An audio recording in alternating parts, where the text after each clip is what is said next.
US లో doctor గా స్థిరపడాలని అనుకుంటున్నారా? అయితే అతి తక్కువ ఖర్చుతో ఎగ్ ప్లస్ తో సాకారం చేసుకోండి.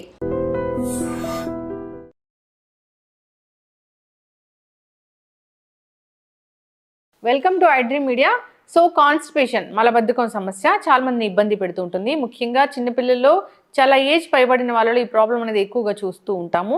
అయితే దీన్ని వెజిటబుల్ థెరపీ ద్వారా ఎలా చెక్ పెట్టవచ్చు, ఎలాంటి వెజిటబుల్ జ్యూసెస్ తీసుకోవాలి దీనికోసము, సో వివరాలు తెలుసుకుందాం. మీరు మనతో పాటు ఉన్నారు ప్రముఖ వెజిటబుల్ థెరపిస్ట్ అండి, Sun Spiritual Society founder Vikramaditya Guruji గారు. గురుగారు నమస్కారం అండి. సూర్యోస్మిత.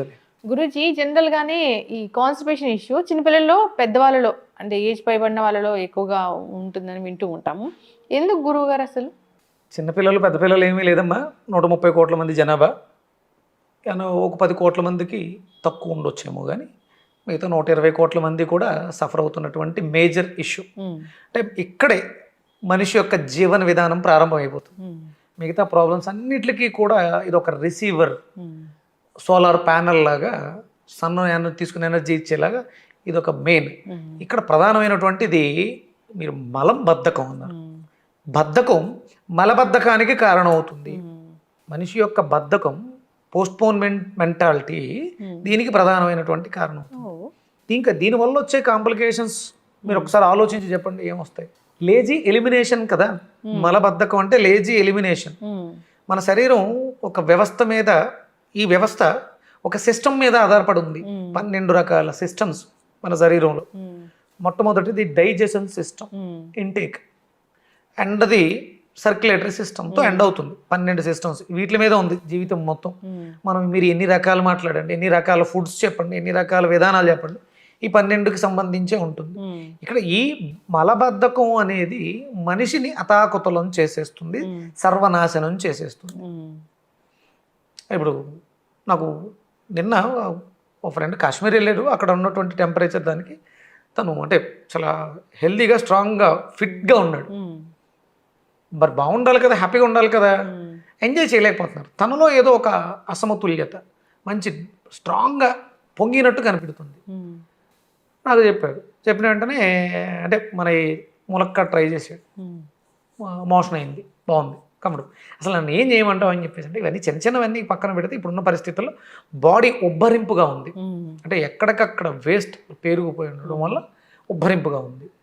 నేను వెంటనే ఆవుదాన్ని తీసేసుకో, క్యాస్టర్ ఆయిల్ అని చెప్పా.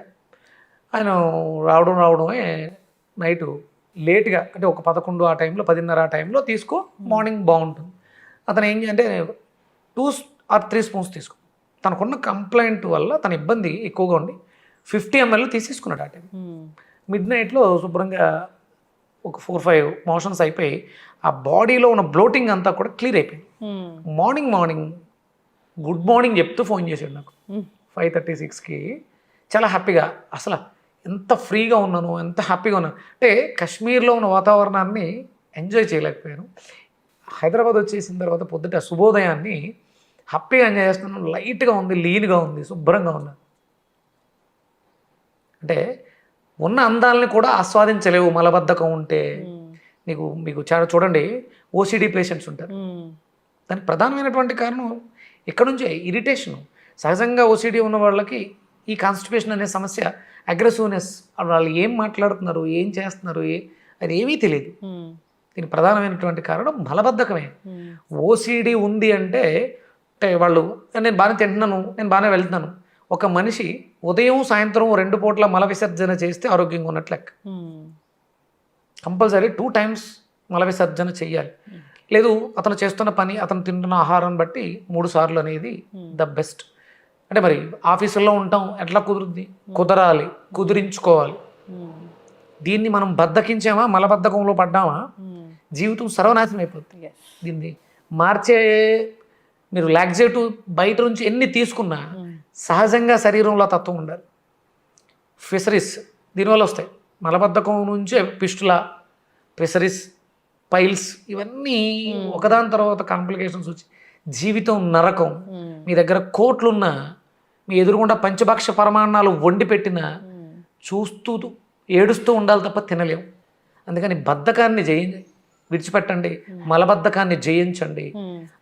అది కావాలంటే కంపల్సరీ మనం తీసుకుంటున్న ఆహారంలో ప్రోటీన్ ఉందా, కార్బోహైడ్రేట్ ఉందా, ఫ్యాట్స్ ఉన్నాయా కాదు, ఫైబర్ ఉందా లేదా, ఇది ప్రకృతి సహజంగా వచ్చిందా లేదా అని ఆలోచించండి. ఫైబర్ అంటే ఎనీ ఫుడ్, ఫ్రూట్స్, వెజిటబుల్స్ చూసుకోండి, గుర్తుపెట్టుకోండి. చాలా రకాలు వస్తూ ఉంటాం, చాలా మంది మాట్లాడుతూ ఉంటాం. స్టాండర్డ్ ఒకటే ఉంటుంది. తాత ముత్తాతల నుంచి బీరకాయ ఉంది, ఇప్పుడు ఉంది, భవిష్యత్తులో కూడా బీరకాయ ఉంటుంది. ప్రకృతిలో ఏవైతే సహజ సిద్ధంగా ప్రాంతీయత అంటే ఇప్పుడు ఈ ప్రాంతంలో ఏవైతే పండుతున్నాయో అవి మనకి ఔషధాలు అవుతాయి. ఎక్కడి నుంచో దిగుమతి చేసుకుంటే ఔషధాలు అవ్వవు. ఇప్పుడు మనకి నువ్వుల నూనె మంచిదమ్మా, నువ్వుల నూనె మంచిదని సంవత్సరం అంతా వాడితే మంచిది కాదు అది. ఆ సీజన్ ఇప్పుడు ఈ సీజన్ శీతాకాలం నువ్వుల నూనె వాడాలి, ఎండాకాలం వేరుశెనగ నూనె వాడాలి. ఇది ఆంధ్రప్రదేశ్ తెలంగాణలో. వేరే చోటకి వెళ్తే కుసుమ నూనెలు వాడాలి, ఇంకో చోటకి వెళ్తే అక్కడ ఏ పంట పండుతుందో అవి వాడాలి. అవి లేక మనం ఇవన్నీ అడాప్ట్ చేసేసుకుంటున్నాం. అది మంచిది ఇది మంచిది అని అడాప్ట్ చేసుకుంటున్నాం. నీ శరీరానికి ఒక తత్వం ఉంటుంది, నువ్వు ఉంటున్నటువంటి ప్రాంతానికి ఒక తత్వం. అక్కడ ఏమైతే పండుతున్నాయో అవే తినాలి. ఇప్పుడు గోధుమలు తింటే షుగర్ తగ్గుతుంది, మరి నార్త్ ఇండియా రైస్ తక్కువ పండుతుంది, గోధుమలు ఎక్కువ పండుతాయి. అక్కడ ఎవరికి షుగర్ లేవా, మనకి రైస్ పండుతుంది, మనం అందరం చపాతీలు తింటున్నాం. ఇక్కడ ఏవైతే పండుతాయో పండించగలం, మారుతూ ఉంటాయి, ఋతువులు మారుతూ ఉంటాయి, ప్రాంతాలు మారుతుంటాయి. దానికి తగ్గట్టుగా మన ప్రాంతాల్లో ఏవైతే పండుతున్నాయో వాటిల్ని విరివిగా తినాలి. ఇవన్నీ అకేషనల్గా అప్పుడప్పుడు తినాలి. మలబద్ధకాన్ని మనం విడగొట్టుకోవాలనుకుంటే ఫైబర్ ఎక్కువ ఉండే పదార్థాలు, పీచు పదార్థాలు ఇవి బాగా తీసుకోవాలి. అన్నీ సమతుల్యంగా ఉండాలి. ప్రోటీనే ఎక్కువ తీసేసుకుంటే మిగతావి, ఫ్యాట్సే ఎక్కువ తీసేసుకుంటే మిగతావి, కార్బోహైడ్రేట్స్ ఎక్కువ తీసుకుంటే ఇవన్నీ సమపాలల్లో ఉన్నప్పుడు జీవితం సాఫీగా హ్యాపీగా ఉంటుంది. లేకపోతే ఇబ్బంది పడుతూ ఎప్పుడు ఏదో ఒక హాస్పిటల్ చుట్టూ లేకపోతే విక్రమాదిత్య ఇంకొకడు చుట్టూ తిరుగుతూ ఉండాలి. అయితే గురూజీ, కాన్స్టిపేషన్ ఇష్యూ ఇబ్బంది పడుతున్న వాళ్ళు మరి ఎలాంటి వెజిటబుల్ జ్యూసెస్ అనేవి తీసుకుంటే మంచిగా ఉంటుంది? ఇక్కడ చర్మ వ్యవస్థ పాడైపోతుంది, లివర్ మీద ప్రభావం ఎక్కువ ఉంటుంది. సమస్యతో బాగా ఇబ్బంది పడుతున్న వాళ్ళు దొండకాయలు విరివిగా తీసుకో, అలాగే పచ్చి అరటికాయను విరివిగా తీసుకో. ఇవి రెండు మనం రెగ్యులర్గా తీసుకుంటుంటే సర్క్యులేషన్, ఆ ఫ్లో ఆఫ్ మూమెంట్ ఏదైతే ఉందో అది అరటికాయలోంచి దొండకాయ కాంబినేషన్లో వస్తూ ఉంటుంది. ఇవి రెగ్యులర్గా తీసుకోవడం ద్వారా మల విసర్జన బాగా జరుగుతుంది. భారతదేశానికి తెలుగు వాళ్ళకి సుపరిచితమైనటువంటి ఆముదం, క్యాస్టర్ ఆయిల్ అప్పుడప్పుడు రెగ్యులర్గా తీసుకుంటూ ఉండొచ్చు. మన శరీరంలో వాతం విపరీతంగా పెరగడం వల్ల ఇవన్నీ వస్తూ ఉంటాయి. అందుకని ఆవదం అద్భుతమైనటువంటి దివ్య ఔషధం.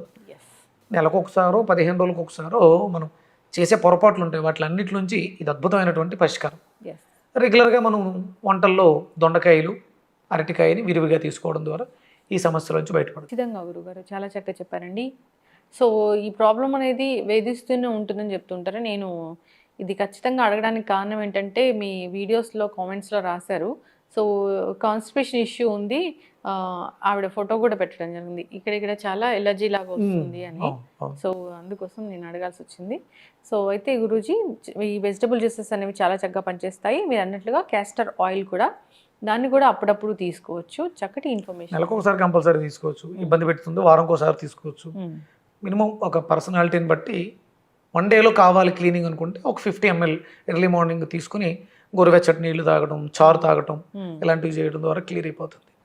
లేదు రెగ్యులర్గా మెయింటైన్ చేయాలనుకున్నప్పుడు నైట్ పడుకునేటప్పుడు ఒక 2 స్పూన్స్ క్యాస్టర్ ఆయిల్ గోరువెచ్చటి నీళ్ళలో, లేకపోతే దాన్ని కొంచెం వామ్గా గోరువెచ్చగా తీసుకుని డైరెక్ట్గా తీసేసుకుని వేడి నీళ్ళు తాగొచ్చు.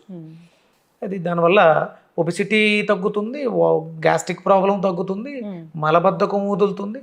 అంటే దాంట్లో ఉన్నటువంటి సర్ఫేస్ సాంద్రత క్లెన్జింగ్ ప్రాపర్టీగా ఉపయోగపడి బాడీ డీటాక్స్ అవుతుంది.